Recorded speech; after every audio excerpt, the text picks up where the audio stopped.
So I'm having a catch up with Kawala. How are you guys? Very well, thank you. Good. Very well. Good. You are here at Truck Festival. How's your day been so far? Looking forward to later as well. Yeah, it's been lovely so far. Lovely sunny day. We've been here for about an hour, just wandering around. Very nice. Yeah. Good. And you've been pretty busy this year. So let's start off. You've released your debut record. Tell us a bit about the release. Not just any debut record, right? 29th in the UK charts. Yes. Debut record. Wow. Yeah. Who do we think we are? That's all down to our interview we did a few years ago. Yeah. Got the ball 90% rolling. from that interview, I Yeah. think. And you know, we finished between, I think it was Dolly Parton and Adele. So What a you know, beautiful we had sandwich. great company. Perfect. The sandwich of dreams, you could say. What I enjoy is that they have no idea who we are still. You don't know that. They do now. They're like, who are these people? I doubt it. They just look at the first week and then they just see themselves drop down. So they're Yeah. like, nah. And you've been touring as well. You've headlined another tour this year. How was that? Being back on stage? I think that was like the best tour we've ever done. Yeah. I think because like 2019 was our kind of growing year. 2020 nothing happened. 21 was like we toured towards the end, but it still felt so in and out of like what was going to be okay, what wasn't going to be okay. This felt like the most confident like tour we've ever done Yeah. ever. Like it was just like perfect size rooms. Like everyone was just having the best time. We were just like easily the best tour we've ever been on. Yeah. And what was it like stepping foot back on stage for the first time after so long off because of COVID? I realised that I was incredibly out of shape. That was the first thing. You know, you do a tour. We were playing for like an hour and a half, making the most of the shows. And after about 3 songs, I was out of breath. By the end of the tour, I was doing much better, but it took a bit of work.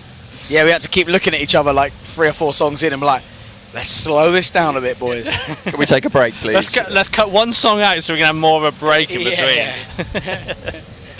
And you've had the odd dates since then. I mean, Dermot Kennedy, you had a nice little support with him in Cardiff as well, and other little bits and pieces. But people will want to see you live going forward. So what's the plan next for you guys? Well, I mean, we like kind of got our like next run of. We got about maybe 5 or 6 festivals left of the summer. It's been a really lovely, quite pleasantly mellow like festival season. It's felt really relaxed. Like everything's felt very at home in these situations. And then yeah, like kind of still working out plans for the end of the year for touring. We're wondering whether to maybe have a bit of chill time and then do something big next year, or like do something towards the end of the year. We're just working that out currently. Are you working out whether it might be a support run as well, or a headline run? Yeah, well, that's definitely in the question. But I think for us at the moment, pretty much all of our energy and time is spent into writing new music and working out the songs. That's where we're putting all of our focus at the moment. We're just having a good time enjoying the festival season and doing all of that stuff, and then It's like having a writing hiatus, but we're still here. Yeah. Yes. No, indeed. And I mean, working towards the next release now. How much of it is done? How much is written? Are we just in demo stage at the moment? Yeah, we're demoing. We're just writing. We're like trying really hard to like challenge ourselves to see what we can like create, how we can kind of like mark the like next period of our career. Yeah. I think like the music we're writing feels like the best writing we've ever done in terms of like. Yeah. It just feels like I think we've really just re-injected the kind of like pure summer kind of fun side of our music, and I think we just really want to tap into that and just kind of define Kawala going forward and like what we want to be and stuff. So. And I think the thing is as well is like we're not necessarily working towards any kind of project or anything, but me and Daniel just love writing songs. Yeah. So it's not something that we're ever going to stop doing or take a break from. Yeah. Do you know what direction you're gonna take this new record in, or is it simply just gonna see how it comes together? We're not even throwing that word around. Literally, we're literally just writing songs just for the pure enjoyment of it. Yeah, I think if like if it formulates and feels like a cohesive album, but in the end, then maybe we'll cross that bridge. But until then, it's like our first one only dropped a kind of few months ago. It feels like feels like a lifetime since it came out because there was such a like whirlwind of like promotion and like fun and excitement, and then it kind of ended, and we were like, wow, okay, now we're back to the drawing board. What's next for us? And I think we're just enjoying that time to kind of like. It's rare in music you get that freedom and that time, and we actually have it right now, which is super exciting. So. Yeah. No, definitely. Now, when you guys have a demo and you step foot into the studio, how does that demo go from demo to a finished track? How does it work, and how do you layer it up?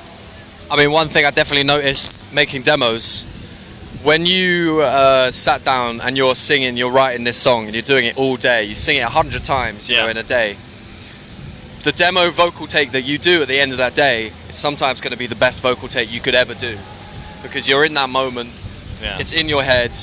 You know exactly what you want to do and what you want to say and how you want to achieve it.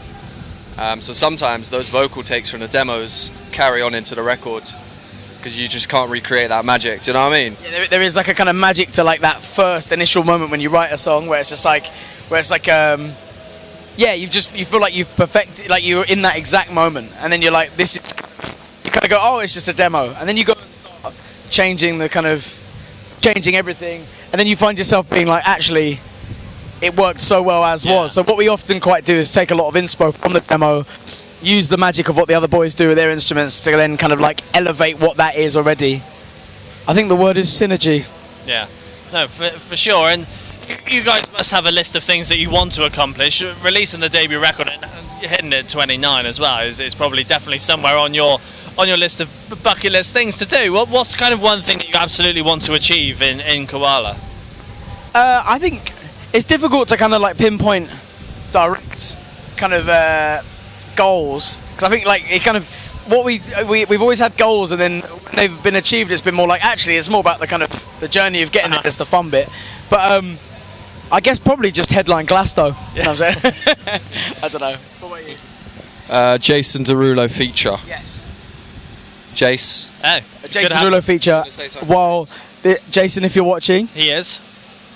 Jason, now that I know you're watching, I feel way more nervous. I'd like to say that we will headline Glasgow in some kind of dual set thing. I don't know if it's like one song or combined, but we'll work it out. But we'll get our people to talk. Love you, Jace. It'll happen. Don't worry.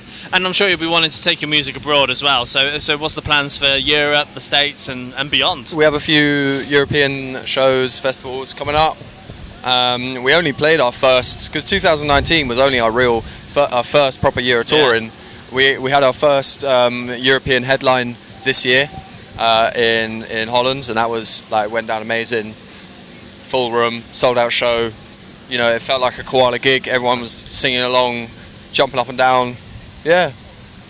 It's more surreal, like going overseas and then seeing a full room of people singing along to your music when their first language is not the language you're singing in. Yeah. But like I think, yeah, we obviously we had a European run that got kind of a little bit messed around by COVID, so we have had to move around and postpone and all that kind of stuff. But we will get out there, and we know that there are people that want to hear it, and like we've got festivals in Europe and stuff. So I guess it's just building that market, maybe a support tour out there. We'll see. But yeah, I think the cool thing about Europe as well is that in a lot of the European countries, our band name is Kawala instead of Kawala, which is way sexier.